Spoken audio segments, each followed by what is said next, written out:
बहुत पुरानी बात है। हम गोखले इंस्टीट्यूट और पॉलिटिक्स एंड इकोनॉमिक्स में किसी काम से जीडीआर कोर्स में मुझे जर्मन जाना था, पर वहाँ पहली बार चंद्रमोहन और कालूराम भी मेरे साथ उस रूम में रुके हुए थे।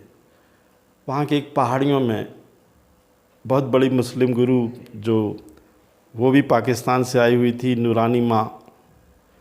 मैं सोचा कि उनसे मिलना है, क्योंकि हमारा बचपन से ही फ़िलासफ़ी गोल्ड मेडलिस्ट होने के बाद यही लक्ष्य था कि ऐसी हस्तियों से मिलो जो संसार के लोगों को दीक्षा शिक्षा दे सके। अब वहाँ लोग जाने से डरते थे। पहाड़ी के ऊपर वहाँ शेर आते थे, जंगल था, गुफा में वो लाइट जलती रहती थी। लाइट मतलब एक अग्नि। और वहाँ हम सोचे कि जाके मिलें। हम लोग तीनों गए। हमने देखा एक छोटा शेर का बच्चा वहाँ बैठा हुआ था। वो बोली आ जाओ, नाम पुकारा। मेरे को भी ताज्जुब हुआ उसका। फिरदौस की खुशबू आ रही थी उस कमरे के अंदर। मैं चेहरा देखा, क्योंकि मेरी 5वीं गुरु मुस्लिम गुरु जिंदा माँ जबलपुर की थी, इसलिए मैंने उनके चेहरा देखा। तो बोली आ तो जिंदाबाई का लड़का है तू, मेरे पास आ, बहुत दिन से याद कर रही थी, मेरे जाने का वक्त हो गया, तू क्यों नहीं आया? मैंने कहा नहीं, आज आया हूँ। तो बाकियों से तो उसने बात नहीं की। मुझसे मेरा माथा चूमा, सिर पे हाथ रखा।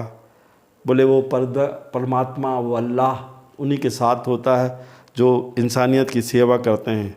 तू सारे धर्मों से विपरीत है, सबको लेके चलता है। तेरी माँ जो जिंदाबाई थी वो संसार छोड़ के चले गई। मेरा भी जाने का समय है, मैं भी समाधि लूँगी। तू आ गया, तू क्या चाहता है? हम लोग रात भर रुके, खूब पानी गिरा। उन्होंने मुझे एक हाथ खोद के थोड़ा सा जल पिलाया, ऐसा लगा जैसे मैंने अमृत पी लिया हो। उनने अपना एक बर्तन था उठाया, उसमें मीठा आ गया, हम सब खाए, खुशबू आई। बोली तू चाहता क्या है?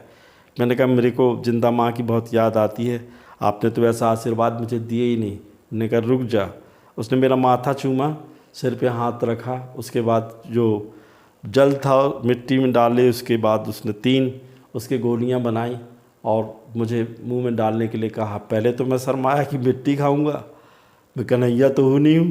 बोले नहीं तू खा। उसने खिलाया और मुझे गहरी नींद आ गई। 2 घंटे तक मैंने पूरा ब्रह्मांड देखा। मैं आप लोगों से बोलना चाहता हूँ कि कई करोड़ पृथ्वियाँ हैं, कई करोड़ सूर्य हैं, कई करोड़ नक्षत्र हैं, कई करोड़ दूसरे प्राणी हैं। ये आप ही भर नहीं हो। आप नुकसान कर रहे हो इस पृथ्वी का, आप युद्ध कर रहे हो, आप तमाशा कर रहे हो, आप प्रकृति का नाश कर रहे हो। अरे जब कोई बचेगा नहीं तो ज़मीन का करो क्या?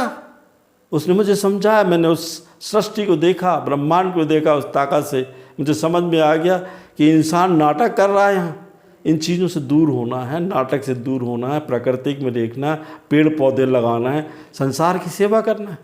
मैंने किसी को देखा ही नहीं। लोग बड़े बड़े लोग रहते हैं, बड़ी बड़ी बातें करते हैं, करोड़ों रुपए अपने बच्चों की शादी में कर देते हैं। और तब पैसा यदि गरीबों को बांट दिया जाता, स्कूल आश्रम खोल दिए जाते तो देश का हित होता। पर लोग तो मानते ही नहीं ना। ऐसा सोचते हैं कि बड़ी बड़ी काम हो गया। कभी मैंने किसी इंसान को हिंदुस्तान में किसी जानवरों को खिलाते नहीं देखा, गाय को घास नहीं खिलाते देखा, किसी चींटियों को चारा देते हुए नहीं देखा। केवल अपने बच्चे खुश हैं तो सब खुश हैं। उसने मुझे शिक्षा दी। मैं दूसरे दिन वहाँ रुका। तीसरे दिन बोली अब तू चला जा, मेरा भी जाने का समय आ गया।